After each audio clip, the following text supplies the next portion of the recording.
See, God doesn't care if we get mad when he doesn't do what we want him to do. See, he wants to see obedience.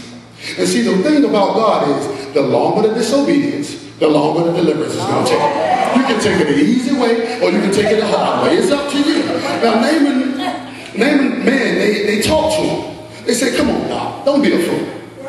Okay, you're sitting here, you got the sores all over your body. I mean, you got all these things, but you think that's going to do it. That's not going to do it.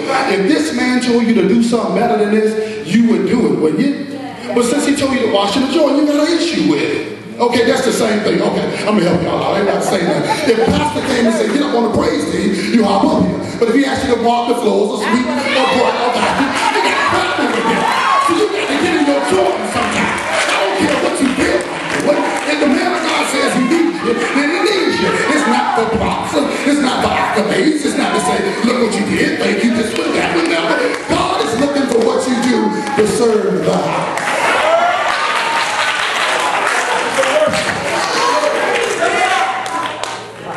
Hallelujah.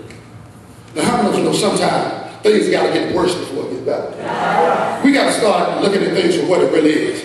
And we start to say, God, how can something good come out of a situation so ugly? But I hear God saying that you got to go through the bad to get through the good. It's got to be a storm before the rainbow comes. And the Bible really tells us how to go through situations when they come our way. And then we got to really trust God and believe that when we need deliverance, he'll show up and he'll show up on time. And the Bible says in verse 14, it says, so he went down and dipped 7 times in the Jordan, according to the saying of the man of God. And his flesh was restored like the flesh of a little child. And he was clean. There's something very significant about this. Naaman probably looked at this thing and he said, well, I'm going to go ahead and do what I got to do. I'm realizing that I'm not going to get away with this, doing it the way I want to do it. I got to go get in that nasty water, so I might as well get in that nasty water. But it's going to be for my benefit anyway, because ain't nobody can see how jacked up I really am. I'm going to get here, and then God gets the glory. That ain't my God, though. But God's going to get the glory anyway. So verse 14 looks at Naaman going to dip, and it says that I know Naaman thought it took a lot, but it took 7 times to make him complete. And I'm about to close here, but on my way to my seat, I want to let you know the significance of why it took so long. See, God's number 7 is his perfect and completion. It marks the perfection of his work being done. There were 7 creations that God made.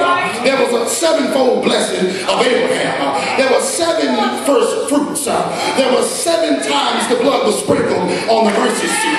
There were 7 years of plenty and 7 years of famine. There were 7 marches at Jericho.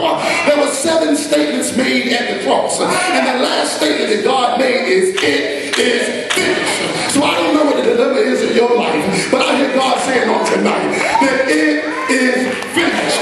All you got to do is cast your cares on him, because he cares for you. I'm just crazy to believe that in this 7th month of the year that God is going to make some things right. God is completing some things in your life right now, and you're going to see his glory like never before. So I admonish you, what you need to do is you need to dip in the word of God. You need to dip yourself in worship.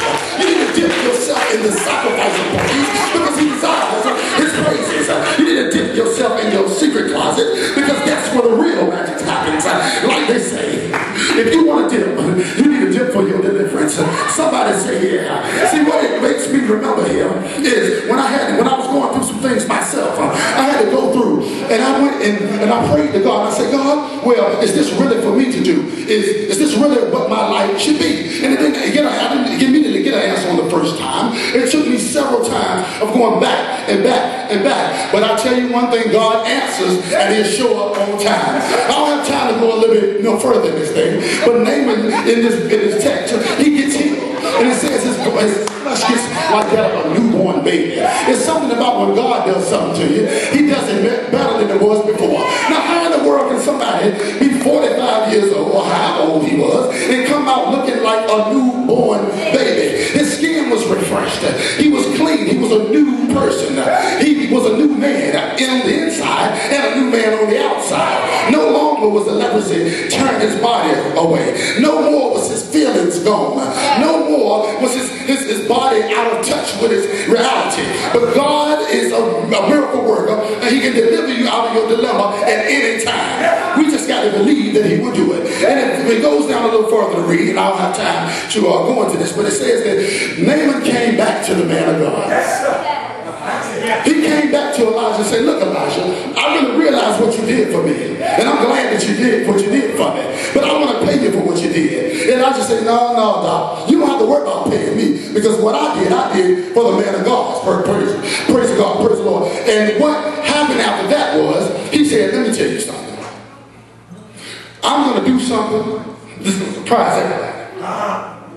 I'm going to say that there is no other God above your God, because your God is the one who did this for me. So it's something that when somebody doesn't believe in the same thing you believe in, doesn't believe he can be healed, be saved or set free, he has to go and get saved, healed, and delivered by your God, and then he has to pronounce that God is the God of the universe. It's your God. Jesus is the God of the universe. I dare you to deal for your deliverance tonight.